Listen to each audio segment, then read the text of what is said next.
এই দেখো, এই কাপটা কিনেছিলাম দার্জিলিং ঘুরতে গিয়েছিলাম, সেই সময় কিনেছিলাম রাস্তায়, মাঝ রাস্তায় গাড়ি থামিয়ে তারপরে কিনেছিলাম। এত পছন্দ হয়েছিল না কি বলবো, দুটো নিয়েছিলাম।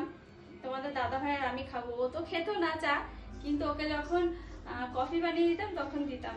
কিন্তু দুঃখের বিষয় একটা ভেঙে গেছে আর একটা এই যে ফেটে গেছে, তাও আমি ফেলিনি, কারণ এটা একটা স্মৃতি। ফাটা কাপ ঘরে রাখতে নেই মনে হয়, কিন্তু আমি ফেলতে পারিনি, এটা আমার একটা দার্জিলিং এর স্মৃতি। কত সুন্দর দেখো, ড্রাগন রয়েছে, অনেক সুন্দর অনেক সুন্দর, তার জন্য আমি ফেলিনি। আর এমনিতে অনেক কাপ টাপ তো রয়েছেই, সেগুলো সাজিয়ে ফেলেছি অলরেডি, তারপরে আবার কিনেছি অনেক কাপ।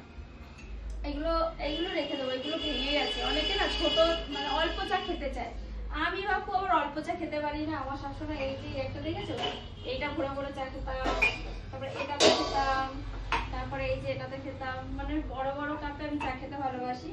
তো এইগুলো রেখেই দিই, যারা অল্প চা খায় তাদের এটাতে করে দিই।